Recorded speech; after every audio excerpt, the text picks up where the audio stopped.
Olá, meus amigos, tudo bem? Professor José Humberto, atualizando vocês de notícias da SAF do Vasco. Apareceu o acordo de acionistas, sobre isso que nós vamos falar. Se liga no vídeo, pessoal.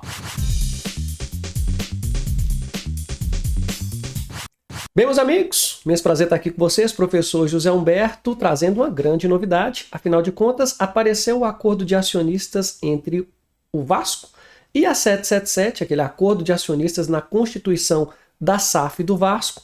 Nós vamos falar sobre isso e peço que você tenha muita atenção durante esse vídeo. Se você ainda não é inscrito, se inscreva no nosso canal, compartilhe esse conteúdo, ative as notificações, deixe o seu like se você gostou desse tópico e é muito importante que você deixe aqui as suas dúvidas desse acordo de acionistas, pois não vai ser somente nesse vídeo que nós vamos falar sobre isso. O acordo é gigante, tem muita coisa para a gente falar sobre isso. Então vamos lá. Em primeiro lugar, pessoal, como que esse acordo de acionistas apareceu, já que ele é confidencial? Isso se deu por conta de uma ação judicial lá no Foro Paulista, na Justiça de São Paulo, cuja, veja só, esse é o ponto importante, cuja a empresa KPMG ingressou com uma ação de cobrança pela intermediação nessa SAF do Vasco. Ou seja, ela não recebeu o valor, teve que entrar com a ação de cobrança, ela está cobrando um valor que ela entende como devido, e neste caso ela envolve a SAF do Vasco como devedora. E ali ela teve que juntar documentos confidenciais, como esse acordo de acionistas, pediu sigilo, mas a juíza responsável não concedeu, o documento apareceu. E eu vou disponibilizar esse acordo de cotistas para vocês, no momento certo, para que vocês tenham muita atenção em relação a ele. Vou até tentar colocar aqui no vídeo já para vocês através de um link para que vocês tenham acesso. Mas vamos lá.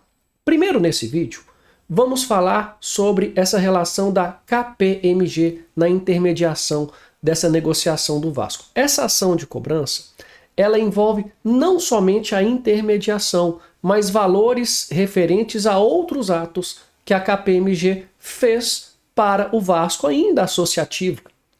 Na parte referente ao regime centralizado de execuções, do levantamento das dívidas, de buscar essas auditorias, soluções e principalmente na negociação do Vasco para um terceiro, para um investidor, que foi no caso a 777. No total, ela cobra 24,5 milhões de reais, mas teria recebido somente 6,6 milhões, ou seja, há um valor gigantesco aí aberto.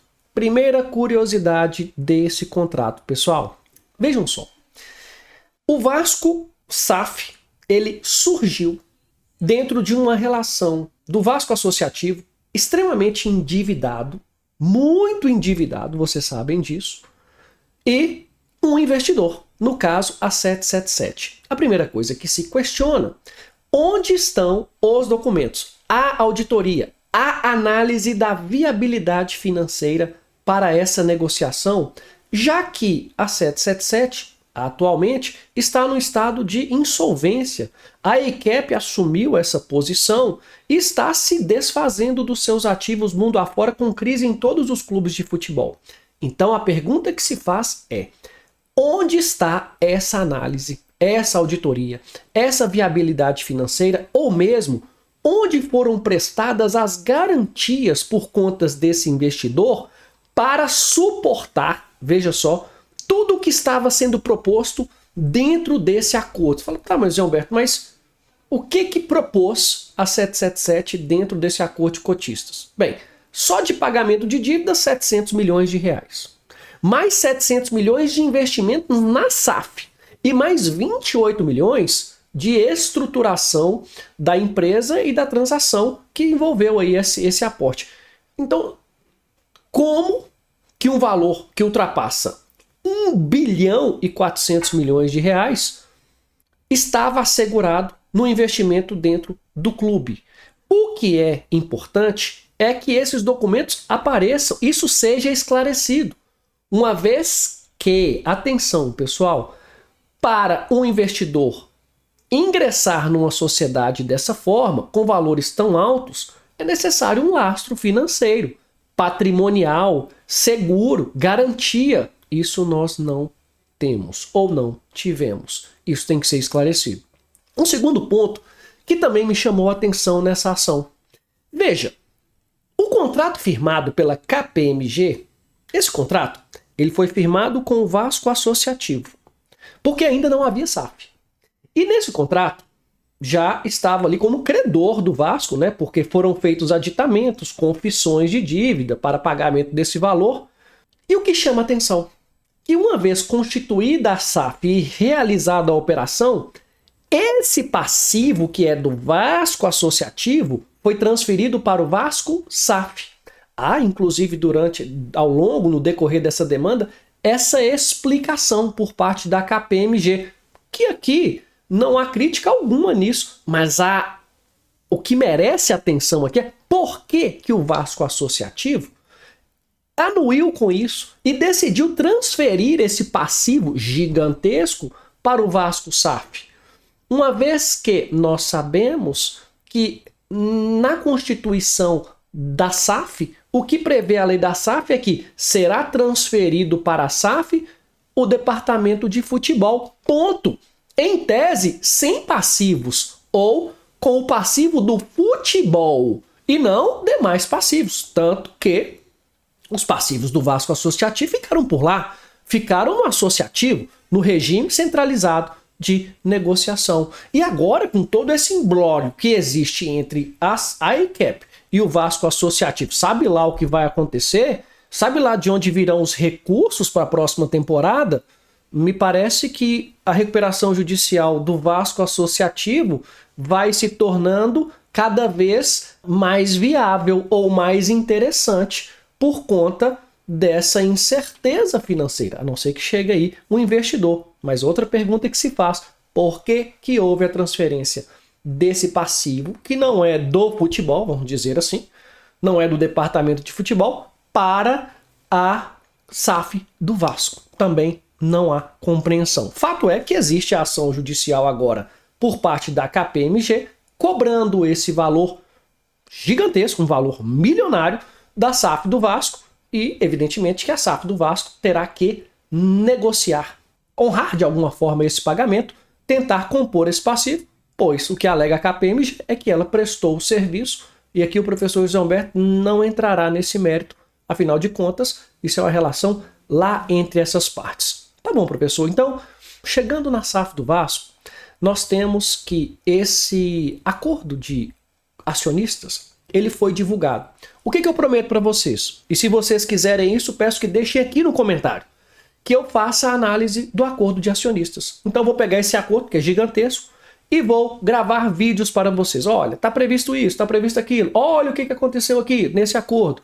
Para que vocês que não são do ramo do direito societário, de SAF, como do professor José Humberto, eu consiga explicar aqui de maneira didática para vocês. Uma coisa que chamou também muita atenção é que já havia, ao que parece, lá naquela época, uma preocupação com a inadimplência da 777. Tanto que lá nesse acordo foi criado o que chamamos de bônus de subscrição. Bônus de subscrição.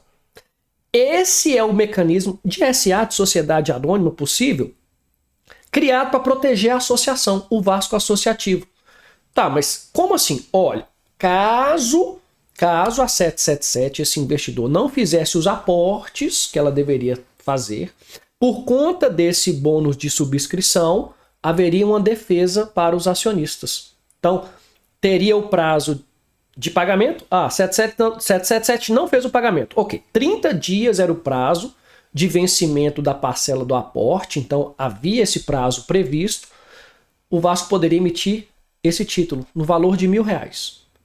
E esse título daria direito para o Vasco Associativo retomar o controle. Então era mais ou menos assim. Olha, chegou a data do aporte, não fez, tem 30 dias, não fez, Vasco emite o título de R$1.000 e retoma o controle da SAF. Isso já estava previsto e provavelmente, pessoal, pensa aqui comigo, isso aconteceria agora naturalmente em setembro, sem ação judicial, sem arbitragem. Mas aí veja, professor, mas era simples assim? Não, não era simples. A própria 777 tinha um mecanismo para contornar esse bônus de subscrição, essa proteção dada ao associativo. Como que era isso? Ela tinha que fazer o depósito desse recurso, acrescido de juros, veja só, mais uma única vez, Então, ela poderia fazer isso. E eu creio que, salvo engano, ela utilizou desse mecanismo naquele aporte, último aporte que foi feito. Isso é importante confirmar, o professor José Humberto não tem certeza em relação a isso. Mas vamos lá.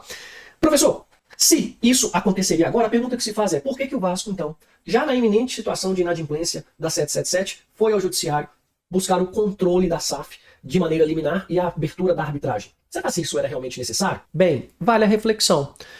Ao que parece, a situação do futebol estava se tornando caótica, sem controle, sem comando e podendo piorar, porque uma vez no controle da 777, ela poderia prestar garantias das próprias ações, fazer mais empréstimos, endividar mais o Vasco da Gama. Então, me parece, posição do professor José Humberto, uma decisão que foi acertada pela urgência. Mas agora vem também essa reflexão, já que o acordo de cotistas está suspenso, não teve aporte da 777, agora é EICAP, tem Lidenhall aí no exterior buscando liminar e conseguindo para proibir a dilapidação patrimonial por parte da EICAP, realmente uma bagunça, pessoal.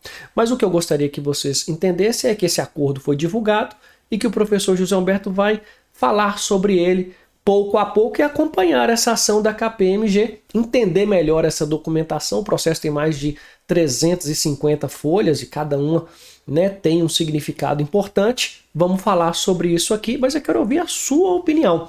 Você quer que o professor José Humberto fale mais sobre esse acordo de cotistas? E se você já tem algumas informações, já deixa aqui, vamos conversar para que essa informação chegue a mais torcedores, a mais pessoas que gostam de falar de SAF. Pessoal, um grande abraço. Até nosso próximo vídeo.